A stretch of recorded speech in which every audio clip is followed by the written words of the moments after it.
काशी, मतलब ये शब्द सुनते ही मन में क्या आता है? मंदिर, घाट, गंगा की आरती, वो तंग गलियां। या शायद मृत्यु और मोक्ष। या मृत्यु, बिल्कुल। लेकिन आज हमारे पास जो स्रोत हैं वो काशी को एक बिल्कुल ही अलग नजरिए से देखते हैं। वो एक बहुत दिलचस्प सवाल उठाते हैं क्या? कि क्या हो अगर काशी सिर्फ ईंट पत्थर का एक प्राचीन शहर न हो? क्या हो अगर ये ऊर्जा और कंपनों से बना एक ऐसा विशाल यंत्र हो, एक लिविंग मशीन, जिसे हजारों साल पहले ऋषियों ने ब्रह्मांड से जुड़ने के लिए तैयार किया था? ये विचार ही अपने आप में बहुत गहरा है। इन स्रोतों के मुताबिक काशी इस धरती पर इंसान की ऊर्जा के साथ किया गया सबसे बड़ा प्रयोग है। यहाँ शिव की नगरी का मतलब किसी आसमान में बैठे दाढ़ी वाले देवता से नहीं है। नहीं, यहाँ शिव का अर्थ है वो परम शून्य, वो गहरा मौन। अच्छा। जिसकी गोद में पूरा ब्रह्मांड समाया हुआ है। और काशी को एक ऐसे यंत्र की तरह समझाया गया है जो हमारी भटकती हुई चेतना को, हमारे मन को उसी कॉस्मिक फ्रीक्वेंसी के साथ मिला देता है, उसे ट्यून इन कर देता है। तो आज की हमारी इस चर्चा का मिशन इसी विज्ञान को समझना है। हम स्रोतों में दिए गए एक 3 मिनट के मौन अभ्यास की तकनीक को परत दर परत खोलेंगे। कहा जाता है कि ये वही तकनीक है जिससे योगी और अघोरी खुद को भैरव अवस्था में ले जाते थे। हाँ, और हम जानेंगे कि कैसे ये अभ्यास हमारे अंदर के विचारों के ट्रैफिक जैम को शांत कर सकता है और हमें उस मौन से जोड़ सकता है। चलिए इस पर गहराई से बात करते हैं। जरूर। तो सबसे पहले उस समस्या की बात करते हैं जिसे ये अभ्यास सुलझाने की कोशिश करता है। हमारे स्रोत की सबसे पहली और बड़ी बात है अंदर का शोर, है ना? बिल्कुल। सुबह आंख खुलने से लेकर रात को सोने तक दिमाग में कुछ न कुछ चलता ही रहता है। कल की चिंता, बीती हुई बातों का अफसोस, डर, योजनाएं। लेखक ने एक बेहतरीन मिसाल दी है रेडियो की। अगर फ्रीक्वेंसी सही सेट ना हो तो सिर्फ खरखराहट की आवाज आती है, संगीत नहीं। क्या हमारे दिमाग का भी यही हाल है? बिल्कुल। स्रोत यही कहता है कि हम ब्रह्मांड के स्टेशन से ट्यून्ड आउट हो चुके हैं और इस शोर की वजह से हम वो नहीं सुन पा रहे जो हमेशा मौजूद है। और यहां एक जरूरी बात समझनी होगी। मौन का मतलब सिर्फ मुंह बंद करना नहीं है। असली मौन वो है जब अंदर का शोर शांत हो। सही बात है। जब तक दिमाग चीख रहा है, कल मीटिंग में क्या होगा, उसने मुझे ऐसा क्यों कहा, मेरे पास पैसे कम हैं, तब तक हम उस ब्रह्मांडीय संकेत को नहीं सुन सकते। ये बिल्कुल वैसा ही है जैसे आप खूबसूरत गाना सुनना चाहते हैं लेकिन आपके बगल में कोई लगातार चिल्लाकर बात कर रहा है। एग्जैक्टली। जब तक वो शोर बंद नहीं होगा, आप संगीत का आनंद नहीं ले सकते। यही शोर हमें उस परम शून्य यानी शिव से अलग करता है। बिल्कुल। यहाँ से एक बहुत ही आकर्षक बात सामने आती है। लेखक का तर्क है कि काशी का नक्शा, उसकी ज्यामिति और हमारे शरीर की बनावट, ये दोनों एक ही सिद्धांत पर काम करते हैं। एक जगह तो लिखा है, आपका शरीर एक छोटा सा काशी है। ये सुनने में बहुत पोएटिक लगता है, पर इसका व्यवहारिक मतलब क्या है? इसका मतलब ऊर्जा के प्रवाह के विज्ञान से है। लेखक एक बहुत शक्तिशाली प्रतीक की ओर इशारा करते हैं। अच्छा। काशी में गंगा नदी का बहाव बाकी जगहों की तरह दक्षिण की ओर नहीं है। वहां पहुंचकर वो अचानक मुड़ जाती है और उत्तर वाहिनी हो जाती है, यानी उत्तर की ओर बहने लगती है। हाँ, ये तो मैंने सुना है। तो ये सिर्फ एक भौगोलिक घटना नहीं, ये एक गहरा संकेत है। जब हमारी प्राण शक्ति, हमारी जीवन ऊर्जा नीचे की ओर बहती है, मूलाधार चक्र की तरफ, तो वो सिर्फ जीने की जरूरतों में खर्च होती है, जैसे खाना, सोना, सुरक्षा। बिल्कुल। लेकिन जब यही ऊर्जा ऊपर की ओर यानी उत्तर वाहिनी होती है, सहस्त्रार चक्र की ओर, तो वो चेतना बनती है, वो ज्ञान बनती है, वो शिव बनती है। ओह! और ये 3 मिनट का अभ्यास उसी ऊर्जा का रुख मोड़ने वाला एक स्विच है। तो ये सिर्फ एक भौगोलिक घटना नहीं बल्कि एक आध्यात्मिक रूपक है। क्या स्रोत इसे और विस्तार से समझाता है कि ये ऊर्जा का ऊपर की ओर बहना असल में कैसा महसूस होता है? मतलब ये सिर्फ एक विचार है या इसका कोई शारीरिक या मानसिक प्रभाव भी होता है? हाँ, ये सिर्फ विचार नहीं है। जब ऊर्जा ऊपर की ओर उठती है तो इसका अनुभव स्पष्टता के रूप में होता है। दुनिया ज्यादा साफ, ज्यादा जीवंत दिखने लगती है। अच्छा। निर्णय लेने की क्षमता बढ़ जाती है। आप छोटी छोटी बातों पर परेशान होना बंद कर देते हैं। शारीरिक स्तर पर आपको ज्यादा ऊर्जावान महसूस हो सकता है, जैसे आपके अंदर कोई झरना बह रहा हो। वाह! ये डर से हिम्मत की ओर, भ्रम से स्पष्टता की ओर एक यात्रा है। और इसी से जुड़ी वो मंदिर की घंटी वाली बात है।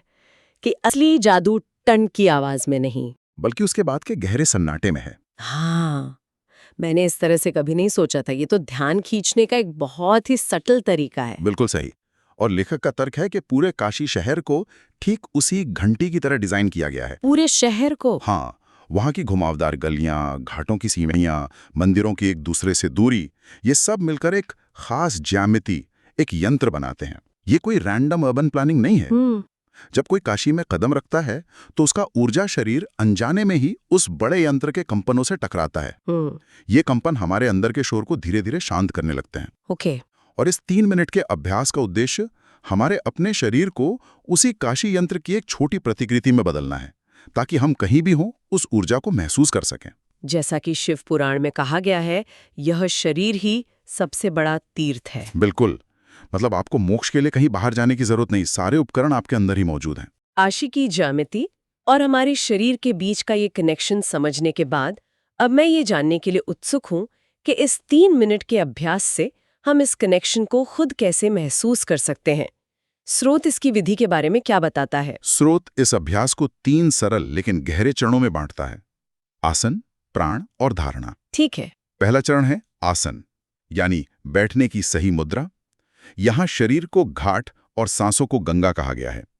अगर घाट ही अस्थिर होगा, हिलता रहेगा, तो उसमें नदी का प्रतिबिंब भी शांत नहीं दिखेगा। लॉजिकल है। एग्जैक्टली। इसलिए स्थिरता सबसे जरूरी है।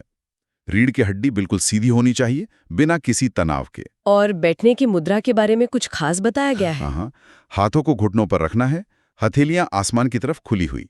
इसे भैरव मुद्रा कहते हैं। भैरव मुद्रा। ये सिर्फ एक पोज नहीं, एक संकेत है। बंद मुट्ठी का मतलब है कुछ पकड़कर रखना, तनाव। खुली हथेली का मतलब है समर्पण, ब्रह्मांड से ऊर्जा प्राप्त करने की तैयारी। फिर एक शक्तिशाली कल्पना करनी है। कल्पना करें कि आप मणिकर्णिका घाट पर बैठे हैं, जहां चिताएं कभी नहीं बुझती। ओके। और चारों तरफ आपके पुराने मैं की चिताएं जल रही हैं। आपका गुस्सा, आपकी जलन, आपकी चिंता, आपके पछतावे, सब कुछ राख हो रहा है। इस कल्पना के साथ शरीर को पत्थर की तरह स्थिर करना है, हिलना डुलना मना है। ठीक है, शरीर स्थिर हो गया। अब दूसरा चरण है प्राण, यानी सांस लेने का तरीका। यहाँ सोहम तकनीक का जिक्र है, ये क्या है? सोहम एक प्राकृतिक मंत्र है जो हमारी सांसों के साथ हमेशा चलता रहता है, हम बस उस पर ध्यान नहीं देते। अच्छा। सो का अर्थ है वह, यानी ब्रह्मांड, और हम का अर्थ है मैं। जब आप सांस अंदर लेते हैं तो मन में सो की ध्वनि को महसूस करें। कल्पना करें कि आप पूरे ब्रह्मांड को अपने अंदर ले रहे हैं। और जब आप सांस छोड़ते हैं तो हम की ध्वनि को महसूस करें, जैसे आप अपने मैं को, अपने अहंकार को ब्रह्मांड में विलीन कर रहे हैं। मैं ब्रह्मांड हूँ और ब्रह्मांड मेरे अंदर है। हाँ, यही इस प्रक्रिया का सार है। और सांस गहरी होनी चाहिए, नाभि तक जानी चाहिए और बहुत धीमी। और तीसरा और सबसे महत्वपूर्ण चरण है धारणा, यानी फोकस। यहाँ शिव की तीसरी आंख का जिक्र आता है। हाँ, एक बार जब शरीर स्थिर हो जाए और सांसें लय में आ जाएं, तो अपना पूरा ध्यान, अपनी पूरी चेतना दोनों भौहों के बीच यानी आज्ञा चक्र पर ले आनी है। ओके। वहां एक शांत, स्थिर, गहरे नीले रंग की रोशनी या एक बिंदु भी कल्पना करनी है। ये नीली रोशनी अनंत आकाश का प्रतीक है। 1 मिनट, मुझे यहाँ एक विरोधाभास सा लग रहा है। अच्छा, बताइए। स्रोत कहता है कि हमें विचारों से लड़ना नहीं, उन्हें बहने देना है, लेकिन साथ ही हमें आज्ञा चक्र पर एक नीली रोशनी की कल्पना भी करनी है। तो क्या एक चीज की कल्पना करना खुद एक विचार नहीं है? ये दोनों बातें एक साथ कैसे हो सकती हैं? ये बहुत अच्छा सवाल है। देखिए, यहाँ फर्क इरादे का है। जब हम दिन भर सोचते हैं तो वो विचार अनियंत्रित होते हैं, वो हम पर हावी होते हैं। लेकिन यहाँ नीली रोशनी की कल्पना करना एक एंकर की तरह है। जैसे जहाज को भटकने से बचाने के लिए लंगर डाला जाता है, वैसे ही मन को 1000 विचारों में भटकने से बचाने के लिए उसे एक बिंदु पर टिकाया जाता है। अच्छा, एक एंकर की तरह। हाँ, अगर इस दौरान दूसरे विचार आएं, और वो आएंगे ही, तो उनसे लड़ना नहीं है। स्रोत कहता है कि उन्हें गंगा में बहते हुए फूलों की तरह देखना है। वो आए, आपने उन्हें देखा और वो चले गए। आप बस दृष्टा हैं, साक्षी हैं। बिल्कुल, आप वो फूल नहीं हैं, आप नदी के किनारे बैठे हुए दर्शक हैं। धीरे धीरे वो नीली रोशनी का विचार भी शांत हो जाएगा और सिर्फ उसका एहसास बचेगा। ठीक है, ये स्पष्ट हुआ। तो अब शरीर स्थिर है, सांसें सोहम के साथ चल रही हैं और ध्यान आज्ञा चक्र पर है। यहाँ से बात और भी गहरी हो जाती है। स्रोत कहता है कि अब न कोई मंत्र जपना है, न किसी भगवान की मूर्ति सोचनी है। हाँ। तो फिर करना क्या है? अब सन्नाटे को सुनना है। सन्नाटे को सुनना। हाँ, ये सुनने में अजीब लग सकता है, पर यही सार है। हमारे आसपास हमेशा कोई ना कोई आवाज होती है, पंखे की, बाहर ट्रैफिक की, पक्षियों की। सही है। लेकिन इन सभी आवाजों के पीछे एक पृष्ठभूमि है, एक कैनवस है, एक मौन है, जिस पर ये सारी आवाजें उभरती और मिटती हैं। लेखक ने ब्लैकबोर्ड की मिसाल दी है। हम हमेशा चौक से लिखे शब्दों को पढ़ते हैं, हम उस काले बोर्ड को ही भूल जाते हैं जिसके बिना शब्द दिख ही नहीं सकते। सही बात है। हमें उस ब्लैकबोर्ड को, यानी आवाजों के पीछे छिपे उस गहरे सन्नाटे को सुनना है। यही शिव का वास है। वो कोई व्यक्ति नहीं, वो यही परम मौन है। और भैरव का मतलब बताया गया है, भय का नाश करने वाला। सबसे बड़ा डर तो अपनी पहचान, अपने मैं के खोने का होता है। क्या इस गहरे मौन में ऐसा महसूस हो सकता है? हाँ, और श्रोता इसके लिए पहले से तैयार करता है। जब आप उस सन्नाटे में गहरे उतरेंगे तो एक पल ऐसा आ सकता है जब आपको लगेगा कि आपके शरीर की सीमाएं मिट रही हैं। ओह। आपको महसूस हो सकता है कि आप हवा बन गए हैं या पूरे कमरे में फैल गए हैं। हमारा मन, जिसे हमेशा एक पहचान चाहिए, वो डर सकता है। उसे लगेगा मैं मर रहा हूं। स्रोत कहता है कि उस पल डरना नहीं है, क्योंकि आप मर नहीं रहे, आप अपने असली स्वरूप में फैल रहे हैं।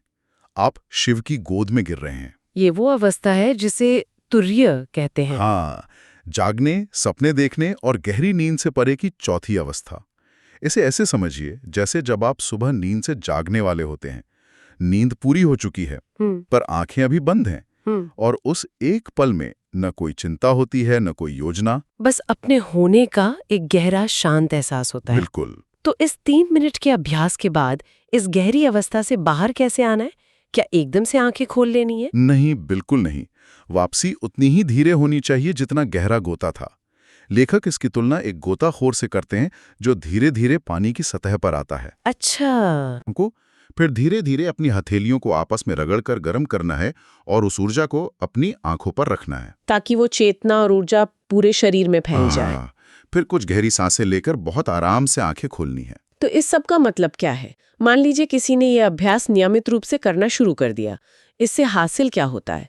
सिर्फ डर और चिंताओं से मुक्ति ही नहीं, क्या स्रोत इस ऊर्जा के स्नान के रोजमर्रा की जिंदगी पर पड़ने वाले असर के बारे में भी बताता है? जरूर। जैसे क्या इससे हमारा काम करने का तरीका या हमारे रिश्तों पर कोई सकारात्मक असर पड़ सकता है? निश्चित रूप से। स्रोत कहता है कि अभ्यास के ठीक बाद आपको ऐसा लग सकता है कि दुनिया थोड़ी धीमी हो गई है और रंग ज्यादा साफ और चमकीले दिख रहे हैं। ये एक तात्कालिक प्रभाव है। हाँ, लेकिन लंबे समय में इसके असर बहुत गहरे होते हैं। ये एक ऊर्जा का स्नान है जो आपके आभामंडल को साफ करता है। रोजमर्रा की जिंदगी में इसका मतलब है बेहतर फोकस। आप जो भी काम करेंगे उसमें पूरी तरह मौजूद रहेंगे। आपके निर्णय ज्यादा स्पष्ट और सहज होंगे, क्योंकि आप अंदर के शोर से प्रभावित नहीं होंगे। और रिश्तों में आप दूसरों की बातों को बिना अपने फिल्टर लगाए ज्यादा ध्यान से सुन पाएंगे, जिससे गलतफहमियां कम होंगी। आपको अपने अंदर एक स्थिरता का एहसास होगा कि बाहर चाहे कितना भी तूफान हो, आपके अंदर एक शांत केंद्र है। एग्जैक्टली। ये सिर्फ मृत्यु के बाद मिलने वाला मोक्ष नहीं, बल्कि जीते जी मिलने वाली मुक्ति है। अपने डर से, अपनी चिंताओं से और अपने अतीत के बोझ से। ये सिर्फ एक व्यायाम नहीं, बल्कि अपने अंदर की काशी की एक दैनिक तीर्थ यात्रा है। तो आज की इस चर्चा का सार ये है कि काशी की उस परिवर्तनकारी ऊर्जा तक पहुंचने के लिए हमें कहीं जाने की जरूरत नहीं है। ये 3 मिनट का अभ्यास अपने ही शरीर को एक पवित्र स्थान, एक जीवंत मंदिर बनाने का एक तरीका है। स्रोत सलाह देता है कि इसे सुबह उठने के बाद या रात को सोने से पहले एक आदत बना लेना चाहिए। बिल्कुल। और शुरुआत में निराश नहीं होना है। हो सकता है पहले कुछ दिन मन बहुत भटकेगा, हजारों विचार आएंगे, शरीर में खुजली होगी। हाँ, ये होता है। लेकिन लेखक याद दिलाते हैं कि मणिकर्णिका की आग कभी बुझती नहीं है। आपको बस स्थिर होकर बैठने का संकल्प लेना है। बाकी काम वो ऊर्जा, वो मौन खुद कर लेगा। अगर पूरे 3 मिनट में एक पल के लिए भी, एक सेकंड के लिए भी उस गहरे सन्नाटे को महसूस कर लिया तो कनेक्शन बन गया। फिर धीरे धीरे वो 1 सेकंड, 10 सेकंड में और फिर मिनटों में बदल जाएगा। और अंत में हमारे श्रोताओं के लिए सोचने के लिए एक विचार, स्रोत में ये भी बताया गया है कि आइंस्टाइन और रामानुजन जैसे महान वैज्ञानिकों और गणितज्ञों को उनके सबसे क्रांतिकारी विचार और समीकरण इसी तरह के गहरे मौन या स्वप्न जैसी अवस्थाओं में मिले थे।